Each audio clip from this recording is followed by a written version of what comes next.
Halo teman-teman dan Pak Greg, perkenalkan nama saya Joseph Evan Susilo, NIM 19I10051. Saya dari Fakultas Teknologi Pertanian, Program Studi Teknologi Pangan. Pada video kali ini, saya akan memberikan tanggapan saya terhadap 3 pertanyaan yang disampaikan oleh Pak Greg. Pertanyaan pertama adalah, menurut ideologi dan keyakinan saya, bagaimana cara kita menjalin relasi dengan sesama meskipun berbeda suku, agama, ras, dan antar golongan supaya dapat tetap harmonis dan maju sejahtera bersama. Menurut saya, cara yang dapat kita lakukan untuk menjalin relasi dengan sesama adalah dengan kita hidup saling mengasihi. Seperti yang dikatakan dalam 1 Yohanes 4 ayat 11 yang berbunyi, "Saudara-saudaraku yang kekasih, jikalau Allah sedemikian mengasihi kita, maka haruslah kita juga saling mengasihi." Dari ayat ini kita bisa mengerti bahwa Allah telah mengasihi kita terlebih dahulu dan kasihnya yang begitu besar buat kita, maka kita pun juga harus hidup saling mengasihi seperti Allah mengasihi kita. Orang yang sadar dan merasakan kasih Tuhan pasti akan hidup saling mengasihi karena mereka tahu akan pentingnya kasih yang dapat membawa kedamaian antar sesama. Banyak hal yang dapat kita lakukan dengan kita hidup saling mengasihi. Salah satu hal yang dapat kita lakukan adalah dengan kita hidup saling memberi. Kita dapat memberi tanpa mengasihi, tetapi kita tidak dapat mengasihi tanpa memberi. Jadi teman-teman, ketika kita belajar hidup saling mengasihi, kita pun juga belajar untuk hidup saling memberi dari apa yang kita punya. Tidak perlu selalu dengan kita memberi hal-hal yang besar, tetapi memulai kita memberi dengan apa yang kita punya. Karena memberi lebih baik daripada menerima. Tuhan juga tidak pernah melihat seberapa besar pemberian yang kita beri, tetapi Tuhan melihat seberapa tulus hati kita saat memberi. Maka dari itu, teman-teman, kita belajar untuk mengasihi tidak hanya dengan perkataan atau ucapan kita, tetapi dengan perbuatan nyata yang kita lakukan. Selain itu, di dalam 1 Yohanes 4 ayat 8 juga dikatakan bahwa barang siapa tidak mengasihi, ia tidak mengenal Allah, sebab Allah adalah kasih.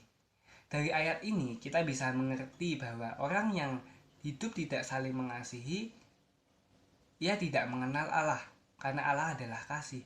Begitupun sebaliknya, ketika kita hidup saling mengasihi, itu artinya hidup kita mengenal Allah dan menaati perintahnya. Biarlah hidup kita bisa hidup saling mengasihi seperti Tuhan telah mengasihi kita. Karena dengan hidup kita saling mengasihi, kita belajar untuk menjadi berkat untuk orang lain dan dapat menjaga relasi dengan orang lain. Karena mengasihi sesama merupakan hal kedua terpenting setelah kita mengasihi Tuhan. Selain itu, salah satu sifat dari kasih adalah tidak sombong. Maka seharusnya ketika kita hidup saling mengasihi, kita menjadi pribadi yang tidak sombong. Jadi teman-teman, kunci untuk kita menjaga relasi dengan baik dengan sesama adalah dengan kita hidup saling mengasihi seperti Tuhan telah mengasihi kita. Dan janganlah kita jemu-jemu berbuat baik kepada orang lain, karena siapa banyak memberi, kepadanya lebih banyak diberi. Pertanyaan yang kedua adalah apa yang dimaksud dengan kapitalisme, individualisme, konsumerisme, dan hedonisme. Lalu apakah agama saya setuju dengan keempat hal tersebut? Yang pertama adalah kapitalisme. Kapitalisme adalah sistem ekonomi di mana perdagangan, industri, dan alat-alat produksi dikendalikan oleh pihak swasta dengan tujuan untuk memperoleh keuntungan dalam ekonomi pasar. Atau dengan kata lain, pemilik modal dalam menjalankan usahanya berusaha untuk memperoleh keuntungan yang sebesar-besarnya. Lalu yang kedua adalah individualisme. Individualisme adalah paham yang menganggap diri sendiri lebih penting daripada orang lain dan tidak peduli dengan keberadaan orang lain. Yang ketiga adalah konsumerisme. Konsumerisme adalah paham yang menjadikan seseorang atau kelompok menjalankan proses konsumsi atau pemakaian barang secara berlebihan meskipun tidak sesuai kebutuhan. Dan yang keempat adalah hedonisme. Hedonisme adalah suatu pandangan hidup yang menganggap bahwa kesenangan atau kenikmatan materi menjadi tujuan utama dalam hidup, atau dengan kata lain gaya hidup konsumtif. Nah, dari keempat hal tersebut tentu saja agama saya menentang. Justru Tuhan Yesus mengajarkan untuk hal yang berbalik dengan keempat hal tersebut. Hal pertama yang Tuhan Yesus ajarkan adalah untuk kita hidup lebih mementingkan orang lain, seperti yang ditulis dalam kitab Filipi 2 ayat 4. Kita hidup tidak bicara soal diri kita sendiri, tetapi Tuhan juga menyuruh untuk kita memikirkan kepentingan orang lain juga. Ketika kita memikirkan kepentingan orang lain di atas kepentingan diri kita sedang mengembangkan sikap rendah hati. Karena rendah hati berbicara tentang kepentingan orang lain yang lebih utama daripada kepentingan diri sendiri. Dan sikap rendah hati merupakan lawan dari sikap sombong. Jadi, biarlah keberadaan orang lain tidak menjadi penghambat dalam hidup kita, melainkan keberadaan orang lain bisa menjadi penguat dalam diri kita.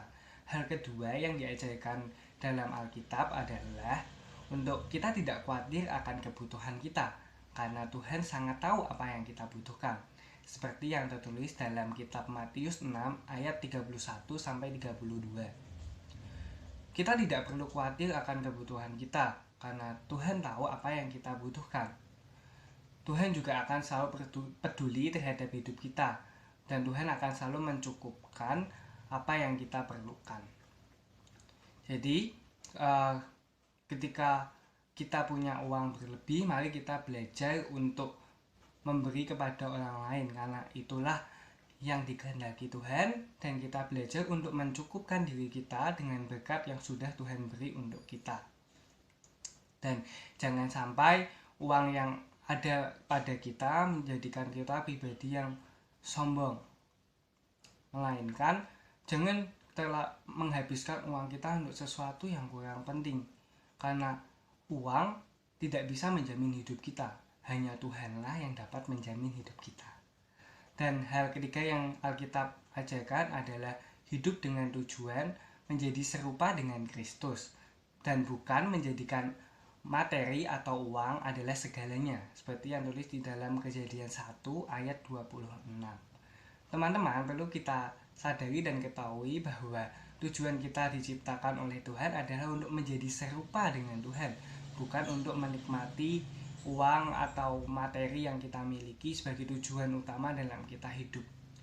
Uang bukanlah menjadi penjamin buat kita hidup bahagia, karena bisa saja orang yang punya banyak uang tetapi tidak merasa bahagia dalam hidupnya. Justru terkadang orang yang cukup uang yang merasa sangat bahagia dalam hidupnya.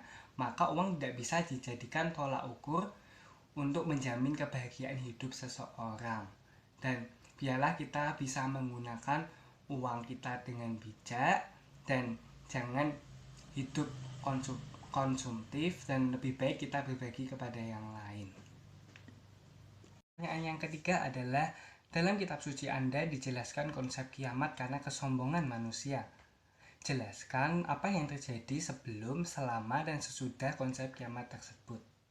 Jadi, kiamat yang dimaksudkan di sini adalah pemusnahan manusia karena kesombongan manusia.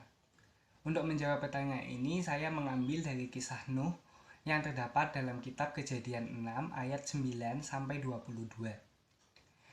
Di sini dijelaskan bahwa pada zaman Nuh, orang-orang hidup semakin jahat dan sombong di hadapan Tuhan.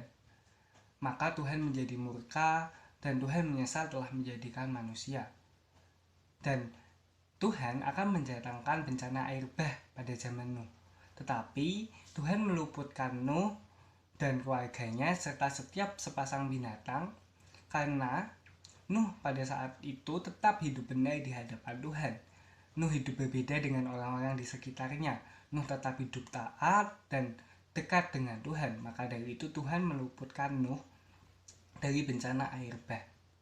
Nuh juga sempat mendapat ejekan dari orang-orang di sekitarnya karena Nuh membuat bahtera saat musim panas. Tetapi iman Nuh tetap kuat dan tidak goyah, Nuh tetap mendengarkan apa yang telah difirmankan Tuhan karena Nuh percaya apa yang telah difirmankan Tuhan pasti digenapi. Nuh tidak mendengarkan perkataan orang, tetapi Nuh mendengarkan perkataan Tuhan. Hingga pada akhirnya tibalah Tuhan mendatangkan bencana air bah selama 40 hari 40 malam. Tetapi Nuh beserta keluarganya serta setiap sepasang binatang yang ada di dalam bahtera itu selamat. Sedangkan semua orang selain Nuh dan yang berada di dalam bahtera tersebut mengalami pemusnahan akibat kejahatan dan kesombongan yang dialami. Nah, dari kisah ini kita bisa belajar bahwa kesombongan pasti membawa kita kepada kehancuran. Bisa saja Tuhan mendatangkan bencana atas hidup kita akibat kesombongan kita. Maka dari itu lebih baik kita bersikap rendah hati daripada kita bersikap sombong. Dan lebih baik kita bersyukur dengan apa yang kita punya daripada kita sombong dengan apa yang kita punya. Nah, itu teman-teman dan Pak Greg, 3 pertanyaan yang sudah saya jawab. Semoga kita semua belajar untuk hidup tidak sombong dan selalu rendah hati dan tetap saling mengasihi. Dan jangan lupa berbagi. Terima kasih dan Tuhan memberkati. Dadah!